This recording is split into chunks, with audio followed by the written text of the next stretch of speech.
Good afternoon. Thank you everyone for joining us today for this webinar on reimagining evaluations through a geospatial lens, brought to you by ME&A. I'm Gary Waller, the Director of the Digital Technologies and Research Unit at ME&A, and I will be your moderator for this webinar. For over 30 years now, ME&A has been providing innovative solutions for economic and social development to its clients in over 80 countries across the globe. We here at ME&A are very pleased to be bringing you this webinar, and we're grateful to those of you who have taken the time to join us here today. We hope that this will be the first of many discussions we'll have on this and other important topics down the road. Our special guest for this webinar is Dr. Ariel BenYishay. Dr. BenYishay is an associate professor of economics at the College of William and Mary. He is also the chief economist and director of research and evaluation at the AidData Research Lab, also at the College of William and Mary. Dr. BenYishay has co-authored a paper called A Primer on Geospatial Evaluation Methods, Tools, and Applications. We will be speaking with him about his paper today, in addition to the application of geospatial methods to international development more generally. For those of you who would like a copy of his paper, we will be posting a link to it in the webinar chat box at the conclusion of the webinar. Interviewing Dr. BenYishay will be my good colleague at ME&A, Benjamin White. Ben is a senior geospatial and data science professional, and he is also the lead technology solutions strategist at ME&A's Digital Technologies and Research Unit. Ben has over 20 years of experience in geography, remote sensing, and GIS, with subject matter expertise in forestry, land use, climate change policy, and carbon accounting. Ben has also served as subject matter expert for numerous organizations across the globe, including GLG Consulting, IEEE Global Earth Observation System of Systems, and UNESCO. Now, while the use of geospatial methods in international development has been growing, much work remains to be done. The work done by Dr. BenYishay and his colleagues at AidData illustrates one particularly successful example, and that, in this case, that of the impact evaluation. However, the potential applications of geospatial methods to international development are almost limitless and will be increasingly so as location data becomes more available over time. Taking a geospatial approach to international development allows us to reimagine how we think about, plan, design, implement, monitor, evaluate, and learn from our international development programming. And now I'd like to turn the time over to Dr. BenYishay, my colleague Benjamin White. At the conclusion of their discussion, we will be having a question and answer session. I would encourage all of you, if you have questions, to at any point during the webinar, send your questions using the Q&A feature, which is found on your webinar Zoom screen. Note that in order for us to get this question, please use the Q&A feature, not the chat feature. We will answer as many questions as we can during the 1 hour time frame we've allotted for this webinar. And also, if you choose to do so, you can submit your questions anonymously. And finally, before beginning the discussion, I'd like to point out that at the conclusion of this webinar, we will be sending each of you an email with a video link for the recording of this webinar. So please be on the lookout for that. And now I'm pleased to turn the time over to our special guests, Dr. Ariel BenYishay and Benjamin White.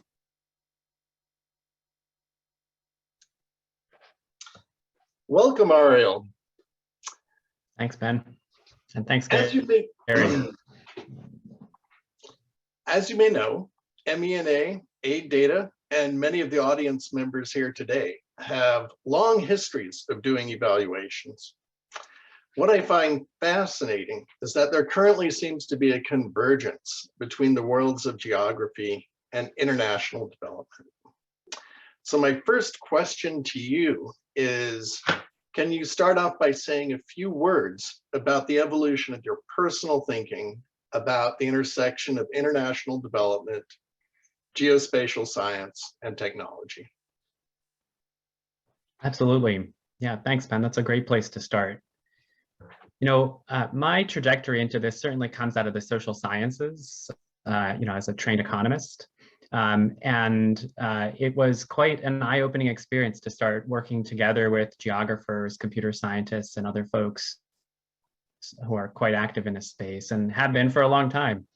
Our first set of interactions really did sometimes feel like ships passing in the night. We had, different ways of looking at the problems we were facing, different tools that we were bringing to them, different sets of priorities. And it was really only, by, I would say, deep interdisciplinary engagement that we got to the point where we began to understand the power that using geospatial data in social science applications, especially around development planning and increasingly around development evaluation, really the power that all of that could unlock. So that was quite an evolution, I would say, on an intellectual endeavor for me and certainly for my other colleagues that I'm proud to work together with at AidData and William & Mary more broadly. In terms of the partners that we work with, we've seen a similar evolution in thinking, whether those partners are bilateral agencies like USAID or FCDO, multilaterals, private foundations, and lots of analysts and companies and nonprofits active in this space too.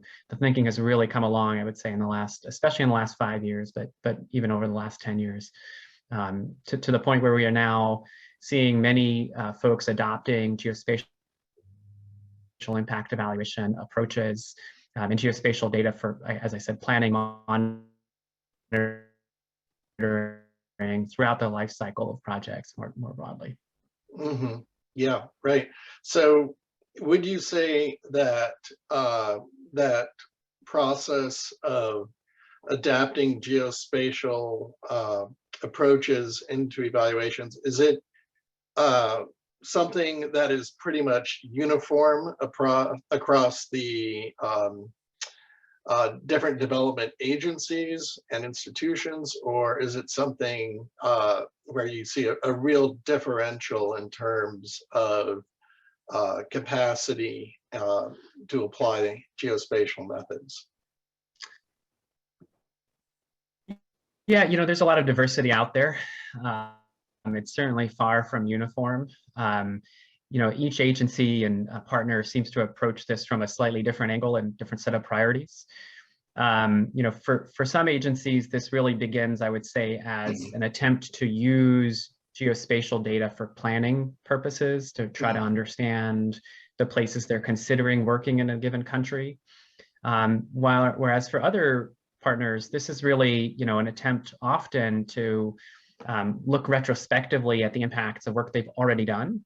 And sometimes it's in cases where they feel like, the project is over. There's no longer any other evaluation options that we have left at our disposal. But hey, maybe we can go back and retrofit an impact evaluation using geospatial data that's already out there. And so, we approach this from lots of different angles. The good news is that these applications really do have kind of wide, or can be applied in lots of different settings. So despite this diversity, there's kind of opportunities throughout. Mm-hmm. So you use the term geospatial impact evaluation. For those that haven't read your paper, can you introduce us to the concept and some of the advantages and the requirements and really the challenges that we can expect when adopting a geospatial impact evaluation? Sure. So geospatial impact evaluation, we think about as really applying geospatial data and geospatial methods to much more traditional impact evaluation questions, and in some cases, quasi-experimental designs. So that geospatial data might come from new sources of data, at least new to some of us, like satellite imagery, or it might come out of much more familiar places like survey data, but survey data that is now geospatially referenced, that is located geospatially. And both of those types are usable in these kind of geospatial impact evaluation settings. But of course, using that type of outcome data requires also us to understand where the interventions or programs that we're studying are located in space. So one of the first requirements to doing a geospatial impact evaluation is having really good geospatial data about the intervention or the program. And often we think about these interventions or programs as being rolled out over time, maybe in different parts of a country over time, or geospatially varying over time. And so understanding that aspect of the program is really an essential first step, because that allows us then to marry that data, that program description together with these outcome data that I've just referenced, things like satellite imagery or survey data that are existing and located in space. Putting all those together gets us powerful answers that can be as rigorous as other studies, and custom or primary data collection efforts. And often it gets us those answers, even as I mentioned before, in cases where no evaluation had already been planned, because those outcome data had already been collected, even if we as the kind of program team. So let's just go back and retrofit evaluations retrospectively, again, even in cases where they were not planned in advance. Often because those data are already collected, it is a much faster turnaround to getting evaluation results. You don't have to spend the years and years that it takes to often collect primary data. We kind of all know how painstaking that effort can be. And so often GIEs, geospatial impact evaluations, can get you evaluation results sooner. And while they do have some different types of costs, like much more analyst costs in terms of processing all these data that I just referenced, because you're not paying for all the primary data collection, typically, those geospatial data are available either free of charge or at much lower cost. Geospatial impact evaluations also typically have much smaller budgets than those evaluations that might collect primary data. So, you can think about this as cheaper, faster, and even sometimes in places and times where you didn't think an evaluation was possible. Right. So I guess conflict areas might be a good example of an appropriate application area. So you've mentioned the issue of cost, which I think is probably in the back of everybody's mind. There's the financial cost, but there's also the implicit intellectual cost. We have a lot of experience, or many of the listeners are going to have a lot of experience with traditional approaches to impact evaluations. Can you talk about the implied ramp up to developing the intellectual capacity to conduct a geospatial approach to an impact evaluation? Yeah, sure. So I think, as with most types of efforts, you can think about this as being not just a single bulk fixed cost, but being, as you described it, man, a ramp up to this. So you wouldn't necessarily want to start in this space by diving headlong right into kind of the deep end of the water.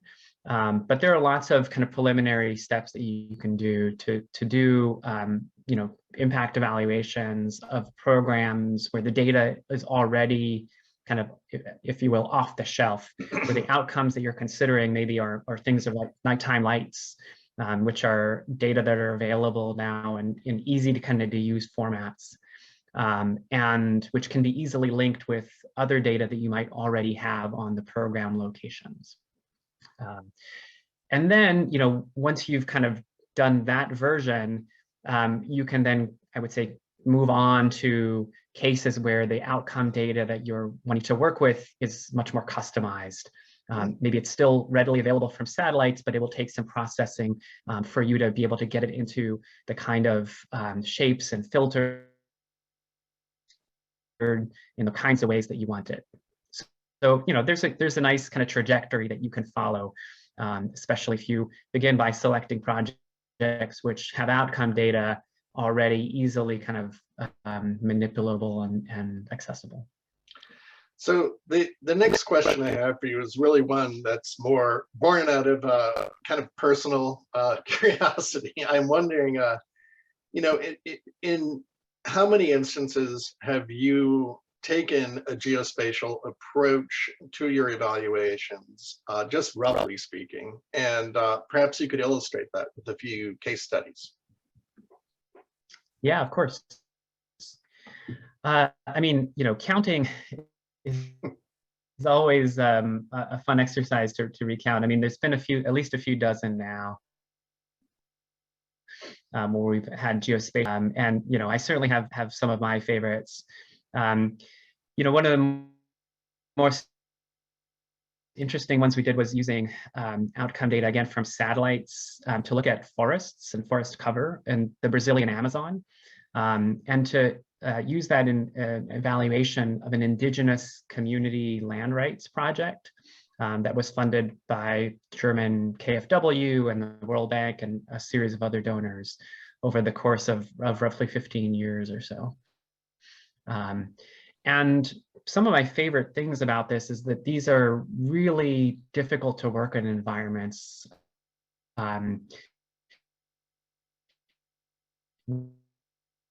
Where the cost of having done a long time with it, right, potentially over several decades, would have easily been, over $5 million, maybe $10 million. But the satellite imagery that we could use for this was already in existence. And in fact, some of those, the longest time records that we had went back to the early 1980s for these outcomes. So we could look at the greenness of the tree canopy, going back decades and decades. And that allowed us to compare communities as they were being land titled, comparing them to communities that would eventually be land titled but hadn't yet received their titles, and look at what was happening to the forests surrounding them. Yeah, I agree. It's very interesting how you can sort of. We've done similar versions of that in lots of other settings. Yeah, sorry, I didn't mean to overlap your reply there. No, keep going. I think we're getting a little bit of lag. Okay, so this question is really about how I've noticed that USAID and other donors stress the importance of disaggregating data by gender, by age, by ethnicity, membership in vulnerable groups, and other things. So this is very important, I think, and it needs to be addressed in our efforts going forward. And how does a geospatial approach really help evaluations address this disaggregation? I think this is a really excellent point. There are some aspects of this disaggregation which actually, I think, have a geospatial nature to them. Understanding the kind of urban versus rural impacts of different types of projects and efforts and policies, as well as maybe the differences in impacts across ethnic groups or other, subnational administrative regions. Actually, in and of itself, is in many ways a geospatial question. So our geospatial impact evaluations naturally lend themselves to these kind of geographical disaggregations, if you will, kind of understanding the hot spots of where the project's working well and the weak spots where maybe it's not having the impacts that we were hoping for, and how those vary across many of these demographic and other categories is kind of naturally falling out of the geospatial approach. But then, of course, there are other aspects that are not easily addressable this way. If you're doing a geospatial impact evaluation of agricultural extension efforts or irrigation improvements, and you're looking at the impacts on the farms around those, but using satellite imagery to do that, you're going to have a tough time distinguishing between women-owned plots or plots where women are primarily farming and those where they're not. And so doing the gender disaggregation in many of these cases is continues to be a tricky situation. I would say this is the case where these geospatial evaluation efforts are really should not be thought of as independent of, but best coupled with household survey data, individual survey data, qualitative research, Right. kind of some of the methods that we might be actually much more comfortable and used to, putting them together actually in many cases gets us much more powerful answers, because we can do some cross-validation and also actually all understand different dimensions that might not have, that each one of these approaches, independently might not get you the answer to.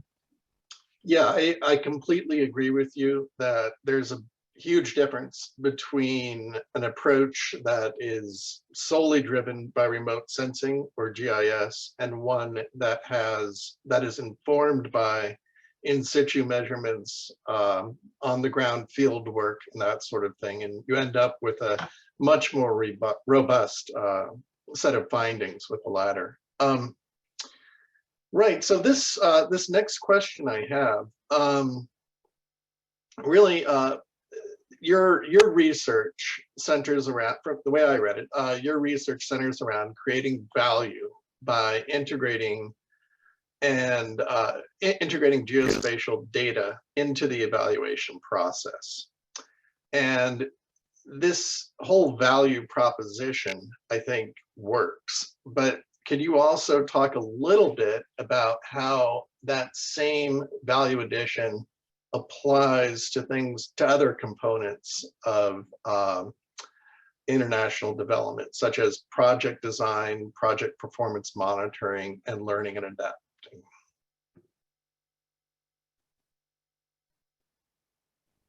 Yeah, I think the project life cycle, as I've experienced and seen it, really does in many cases feel very continuous. So often we get these impact evaluation results, and the natural thing to do with them is to try to inform the next set of projects, as they're being considered, right? Again, if we've just completed an evaluation on irrigation results, the natural thing to do is to then turn to the donor partner agency and say, well, where else are you considering irrigation investments, and how do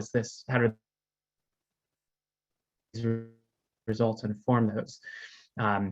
Start talking at the planning stages about where new evaluation results have just come out. And in fact, in some cases, because geospatial impact evaluations can be done relatively quickly, often with pre-existing data, we've actually seen cases where a donor can do a GIE kind of as they're considering their next investment. So in the design stage, do a GIE of related projects, maybe those that are already in that region, in nearby countries, or in similar settings. Even if that's not possible, those same geospatial data that we would use as outcome measures are also the relevant measures of the conditions on the ground for donors and implementers as they're considering the design stages. Again, so if you're considering a new irrigation project, you want to know what current yields are on those rain-fed plots already. And not just the national average yields for these crops, and maybe not even the regional ones, but on the specific plots in the villages you're thinking about working.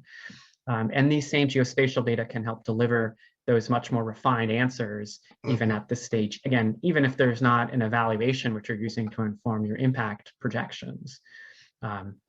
And then that carries forward to the monitoring stage, when you might not yet necessarily have a comparison group identified. So you're not kind of in quite the evaluation space, but you are certainly trying to track those same outcome measures like farm yields in the places where you're working. And again, the power of these data is that they're available much more frequently and a much lower cost. So rather than having to wait, say, 2 or 3 years till you have a mid-year, or a midpoint or an interim measure of farm outcomes that you're doing, using household surveys, you could get estimates of farm conditions on a monthly or even bi-weekly basis out of some of the satellite data. Obviously, that's, there's still kind of seasons. You can't get the answer, to what's going to happen perfectly well, for the harvest super early in the season, but increasingly we're getting better projections even early in the season as well. So that kind of frequency of the data and the coverage at lower costs is really making monitoring applications also much more powerful. Yeah, so you mentioned two things there that I think deserve to be highlighted in particular. The incorporation of geospatial products and services into evaluations lets us get a more comprehensive sense of what's going on the ground. But as you point out, there's also the ability to project where things are going, extrapolate data trends beyond the end of the project and the funding cycle. And to me, that's something that traditionally has been absent from a lot of evaluations out there. So very, very valuable stuff. My next question is really a high level question. The Sustainable Development Goals represent a strategic consensus about priorities for global development, and the donor countries have really aligned their own development programs with them, at least ostensibly. How do you see geospatial evaluations and geospatial methods more generally supporting the fulfillment of the Sustainable Development Goals? Yeah, that's a great question, Ben. I think the SDGs are first and foremost about measurement, right? About laying measurable outcomes that we have benchmarks for and want to understand. Obviously, there's kind of the aspirational and directional strategic aspects to them, but I think at their core, they're really about saying, we're going to track this stuff. And so to that end, I think geospatial impact evaluations and geospatial data more generally, again, because they provide us answers where we might not have been able to have them, certainly not affordably and quickly in other cases, they can add to the knowledge base and add to the measurement we have against the SDGs. And so in doing that, they're going to support our ability to track progress in a much more expansive set of places. Again, because many of these data, especially satellite imagery, but other sources of data increasingly as well, like event data and conflict events and other sources, mobile technology data, these are available to us without having to send new dedicated primary data collectors into the field. They're making it possible to do evaluations in settings where they were not before. So again, conflict affected settings that are high risk, really expensive, etc. And so they're adding to our knowledge base about the SDGs, not just on, in a representative mix, but actually differentially adding in places where we were missing SDG tracking on a robust basis. And so they're really kind of allowing us to understand our progress. And again, to the extent that they get us answers more quickly and maybe even better answers retrospectively about projects that we've already done, they're allowing us to make course corrections quicker. And as a result, they're allowing us to make better progress against the SDGs than we otherwise might. So there's kind of both the programmatic element to them, but then also, of course, the measurement side. That was a very comprehensive answer. Thank you. So this is really my final question, but I guess, what do you see as some of the emerging trends in the use of geospatial methods in international development? And maybe you could say a few words about how audience members could position themselves to best take advantage of these trends. Yeah, I think there's at least 2 or 3 kind of big directions that I'm hoping this continues to progress into. One of them is one we've already touched upon, and that's the intersection of remote sensing data and other geospatial data together with in situ on the ground measures, whether they're from household surveys or qualitative research or field visits, etc. I think there continues to be a lot more that we can do in this space.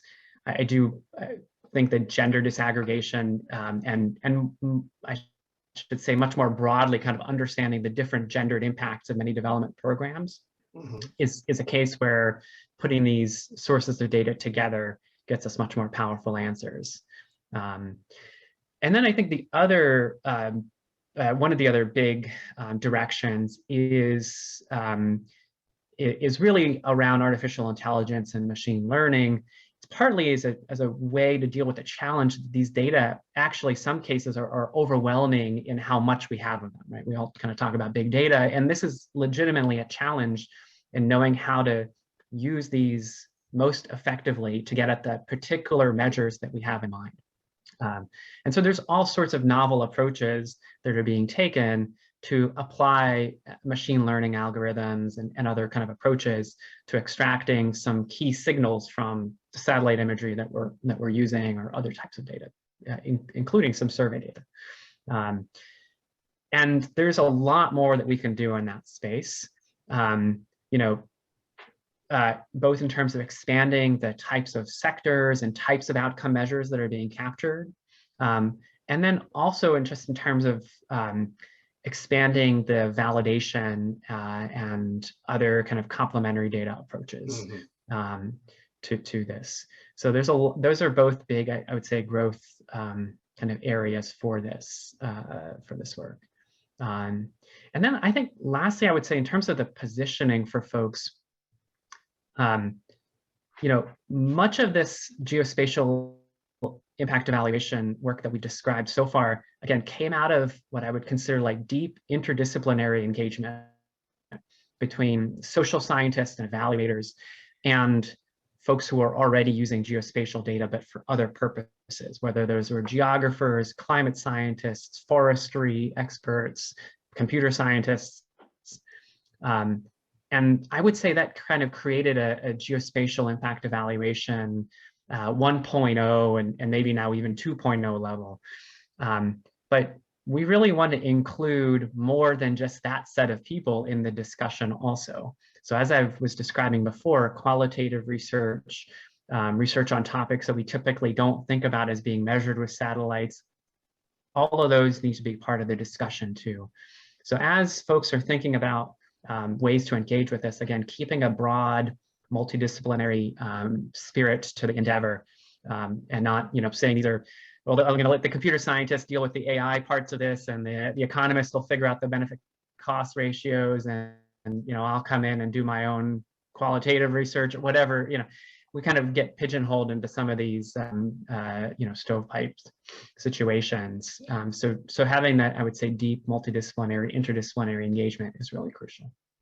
That is a very mature way to look at it. I think you mentioned both gender and AI in your response there. And I know that just in terms of a multidisciplinary approach to AI, there are a lot of gender issues associated with AI. Yeah. Anyway, Ariel, thank you so much for your thoughtful responses. It's fascinating to hear about the tremendous work you and your colleagues are doing at AidData. Your perspectives and insights on the broader uses and trends related to geospatial methods are also much appreciated and certainly merit careful consideration by everyone here today in the audience. I trust that if the audience members' issues or questions weren't addressed in our dialogue, they will post their questions in the Q&A section and they will be directly addressed. Thank you so much. Thank you so much, Ariel and Ben, for that very interesting discussion. While you were talking, I was reflecting on my first exposure to geospatial methods. It was several years ago, and at that time I had no idea of any of this that was going on. And it was a agricultural value chain support project in Zambia. And the project was offering them weather index insurance, which was a form of protection for farmers in case weather events reduce the crop yields. And the insurance was offered in terms of the underwriting, and the risk assessment was all done using remote sensing or satellite data. It required very little on-the-ground intervention.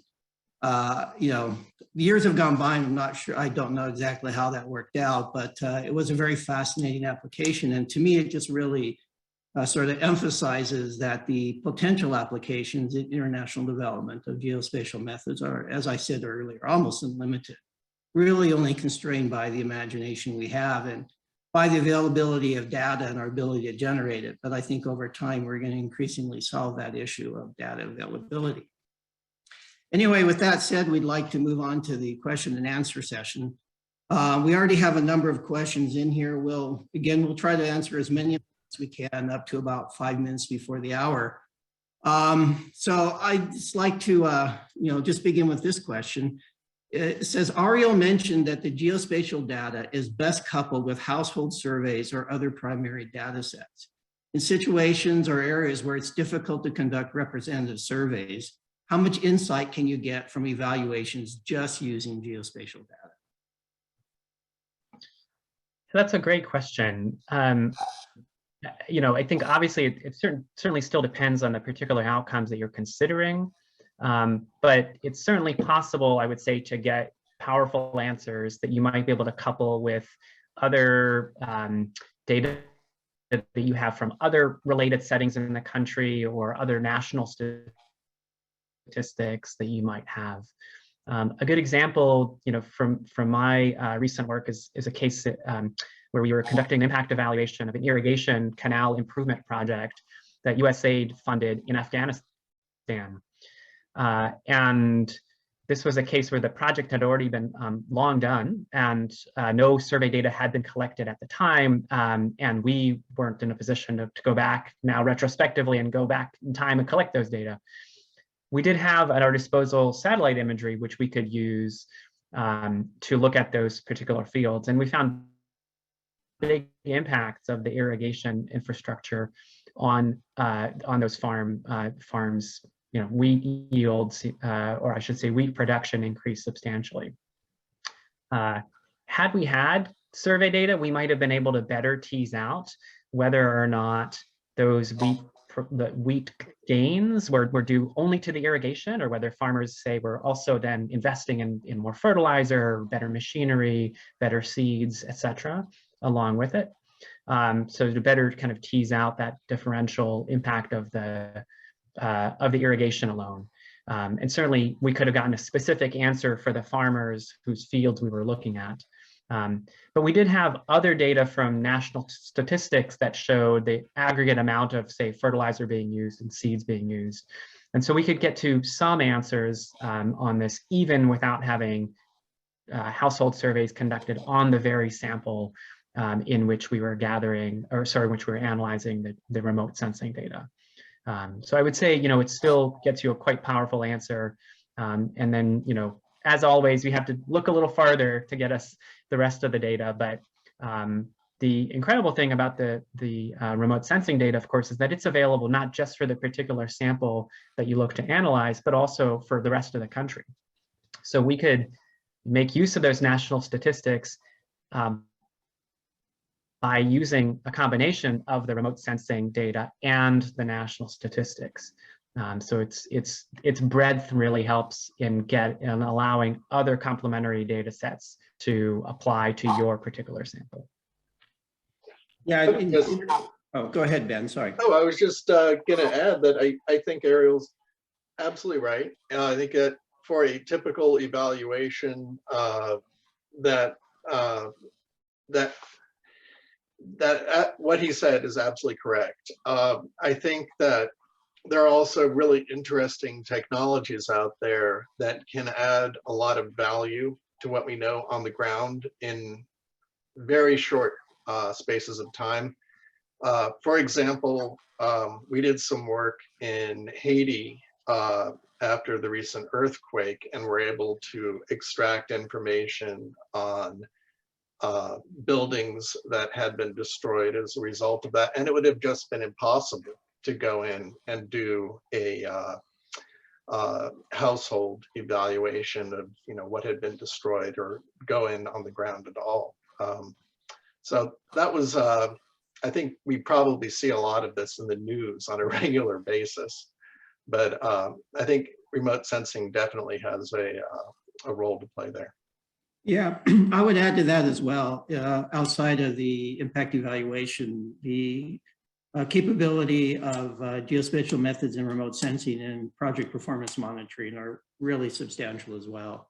rather than having people go out in the field and try to collect data that is sometimes very difficult to do. And this would include also working in conflict zones or areas that are hard to reach. Remote sensing can provide a wealth of information on a variety of outcomes that are of interest to the project. For example, crop production, infrastructure development, access to markets, location of health facilities and other services and so forth, and their evolution over time. I mean, the applications, outside of evaluation across everything that we do as international development organizations is, as I said earlier, almost limitless. Another question here asks is, are there any areas of international development that have proven difficult to use geospatial evaluations? And let me just build on that a little bit is what types of projects tend to lend themselves more to doing a geospatial impact evaluation versus those that might lend themselves a little bit less? Ariel, you want to start off the response to that? Sure, yeah. I mean, I think there's a short-term answer and a longer-term answer. The short-term answer is that we have, as I mentioned before, kind of off-the-shelf outcome measures that correspond, largely to what's happening in fields, what's happening to buildings and structures. And then to some degree, now we're getting better data on what's happening to the health and education of the people in these communities, as well as to the level of conflict and empowerment or disempowerment that they're feeling. So those are all, really valuable outcome measures. And if the particular projects that you're considering relate to these outcome measures, then, there's a really good starting point. And in the short term, those data are kind of readily available to us. They won't be perfect for every case, and certainly some of these do still come out of household surveys, which are sampled surveys, and so they might not have the coverage in the particular areas you might consider working in. But then there are, I would say, lots of other questions and outcomes, right? Potential impacts on these projects, which are not covered in anything I just mentioned right now. But we are rapidly working on extracting better outcome measures for these out of other new sources, whether those are drones or whether those are cell phones or whether those are other new types of data, self-reports, much cheaper, faster survey data, etc., social network data. All of that is much more kind of in development, but in many ways, this is where everything that I said earlier was, again, 5 or 10 years ago. So that's the longer term answer. The longer term answer is I expect us to have much better project and sectoral coverage to the point where, the majority of projects could be evaluated from a geospatial impact evaluation perspective before this decade is out.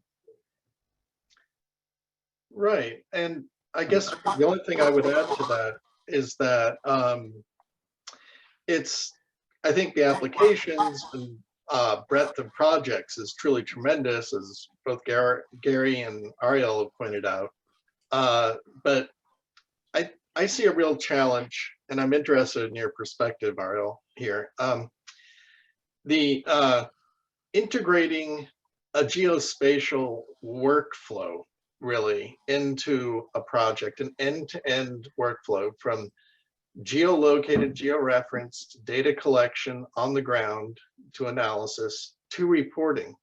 That seems to be a real challenge for the development community. The on-the-ground reporting, interviews, that's going to stay with us. It has to be part of most projects.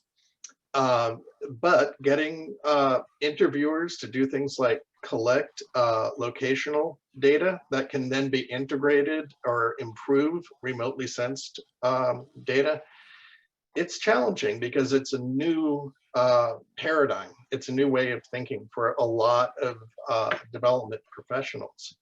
To me, that seems to be the real challenge area.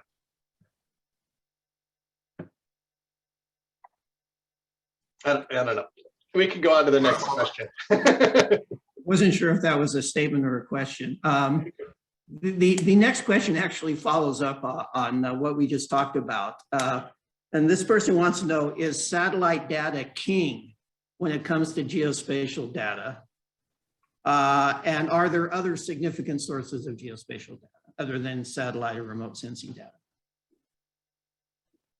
Yeah, I don't think king. I don't know actually what the appropriate metaphor is these days in terms of the relative share of our geospatial evaluations that are driven by this. But there is lots of geospatial work being done using the demographic and health surveys, which have themselves been georeferenced for a long time, including rounds that are now available that go back well into the early 2000s and in 1990s. The living standards measurement surveys from the World Bank. We at AidData spent a lot of time georeferencing the Afrobarometer rounds for the first 6 rounds of data. So there's lots of survey data that's out there as well. The challenge with these surveys, again, is that they are still samples. And so if the particular project that you're considering evaluating is relatively narrow in geographical space, right? It happened in a relatively small part of the country. The odds that all of these surveys would have had enough sample locations nearby are pretty small. But if you're considering a project which was a nationwide project or took place over a couple of regions, then you're going to probably have enough density in these kind of surveys to look at those outcomes.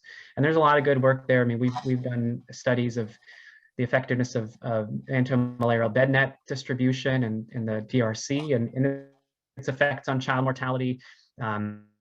Studies using the DHS rounds in Malawi and similar survey data in Bangladesh. Cases where we're looking at the health and well-being of kids and their families, without any satellite imagery to speak of.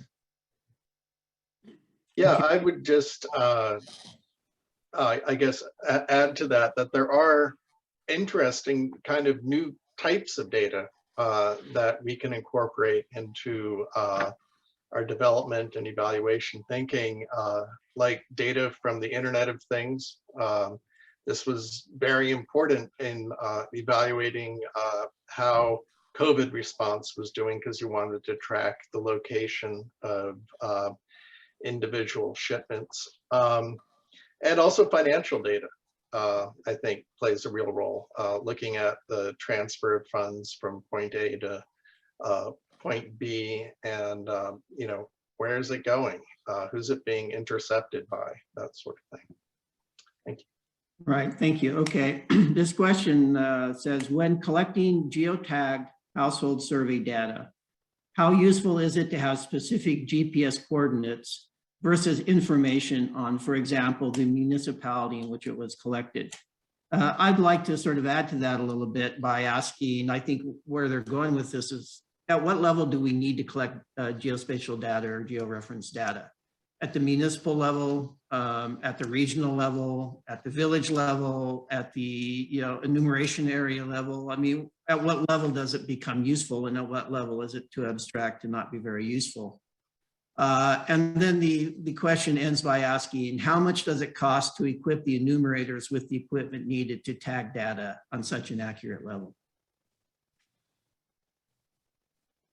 I think the real answer to at what level you want to geotag is that you want to think about the level at which you're going to consider the impacts of your project. If the impacts you're expecting are quite localized, then you want to be tagging the village, right, or the enumeration area, maybe even the households. If the impacts are broader because you're doing a municipal governance project, then that might be enough. Then just knowing whether which municipality the particular unit you're capturing would be enough. Right? So it's really still driven by the idea that you're trying to define the sample for your evaluation and the relevant unit of analysis for the evaluation as the first key criterion. Having said all that, it's always possible to roll things up. So if you georeference things or geotag them down to the household level. You can always, of course, identify the municipality, right? But of course, it doesn't work the other way around. So if you did the municipality, but then later realized that in fact, the effects might have been limited to the particular households in these particular villages, you can't recover that. The good news is that it's incredibly cheap these days to geotag things. We say geotag, but really, you know, all of the cell phones that are sitting right next to you, or maybe you're looking at right now, are in fact already doing this. And so in the vast majority of cases right now, it's either a matter of adding a module into the survey software that you're using, or just adding an app to the phone of the enumerator that they can readily use. And in those cases where there's not enough coverage from that, GPS receivers are incredibly cheap these days. They're going to be far less than you're spending on virtually everything else about the enumerators. So it's really feasible to do this. I would say it's really important to do this not just for the survey enumerators when you're doing household surveys, but for the entire field teams that are involved in the project. This really is a matter of understanding always in every part of the project lifecycle where in space the project is happening, where different decisions are being considered, and who's being interacted with. And so having, every time there's a field visit, having the person tag where they're conducting that field visit is really crucial. Oh, I think we have time for two more questions here. The first question, a number of people are wondering about the cost and the technical requirements. I mean, we think about impact evaluations. A lot of people are scared off because, quite frankly, they can be very expensive. A good RCT, randomized control trial, can cost upwards of even $1 million, and even a good quasi-experimental is several $100,000. And it requires a great deal of technical expertise to be able to pull one off as well. So the question is for the geospatial impact evaluation, how does it compare to our other, methods of doing evaluations or rigorous evaluations in terms of the cost and technical requirements? I mean, I think at the real core of the answer is that the data in these cases largely already exist. And to the degree that they don't, in that you might consider doing a geospatial evaluation using newly collected primary data, they will be very comparable to what you're going to do, but without the geospatial aspects. So if you're doing a GIE, but with satellite data or with pre-existing survey data, you can largely take all of the primary data collection part of that budget and wipe it out. Right, and that's going to, in most cases, reduce the overall budget by at least half. Again, it's totally possible to do a GIE in a new project with newly collected primary data that you're geotagging as you go. The geospatial aspects to that are not going to be the big cost drivers. So in those cases, again, a GIE is going to be very comparable to a quasi-experimental evaluation that you'd otherwise be doing. The enumerators, it's going to take them probably under a minute to georeference where they are when they're collecting the data. And the geospatial analysis of that survey data is not going to take a whole lot more time than any other part, like sample weight design or other aspects that are in the end. So in brand new settings where you're doing this GIE and collecting new data, primary data, not any more expensive. In settings where you're using existing data, probably at least 50% cheaper. Okay, all right. And for the last question today, the person wants to know that early in the project life cycle, what types of geospatial data should an organization consider that will allow for more meaningful geospatial impact evaluations later in the project lifecycle? That's a great question. I think the most essential parts early in the life cycle is to understand where the organization is considering working. So I say considering, including the places that will eventually work in and the places that it's just considering and might choose not to. Because a key aspect of the geospatial impact evaluation approach is still to create comparison groups, which we think are believable counterfactuals or believable alternative scenarios for what would have happened, right, in the treatment groups. And often we're trying to recreate that moment when that particular implementer, partner, or donor said, we're going to work in this district, but not that district. What was going through their head? What criteria did they use to do so?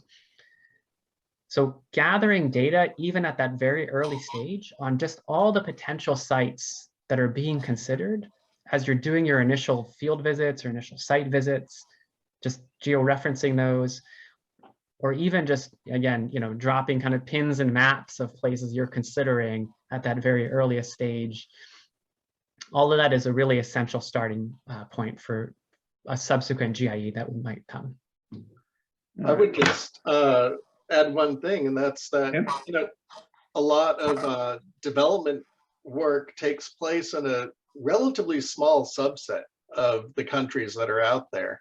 So if you're an organization and you're looking at doing work in a host of countries, one favor that you can do yourself is start to conserve all of the geospatial data that you gather for one particular project. And it may very well prove to be useful in future work that you do in a given region. And it's going to be useful even in developing a longer term record that you can integrate into future work that you engage in. All right. Well, thank you very much, Ben and Ariel. That was a very interesting discussion. I appreciate the questions sent to us by our audience. You've given us a lot to think about, and hopefully, have highlighted a number of ways in which we can use geospatial methods to improve our international development practice. So at the end of this webinar, I'd like to extend a special thanks to those of you who have taken the time to join us here today. We appreciate you taking an hour out of your busy day to participate in this webinar. If you'd like to continue the conversation we began today, we would encourage you to please email us at the email address found on your screen. We'd love to hear from you and keep talking about these issues. I would also like to extend a thanks to my colleagues at ME&A for their support in helping put on this webinar, from the early conception and talking about the webinar to its implementation today. And with that, we bring the webinar to a close. Once again, thank you so much, everyone, for joining us here today. And on behalf of my colleagues at ME&A and Dr. BenYishay, we wish you the best of success in all of your geospatial and other endeavors. Thank you very much and have a great day.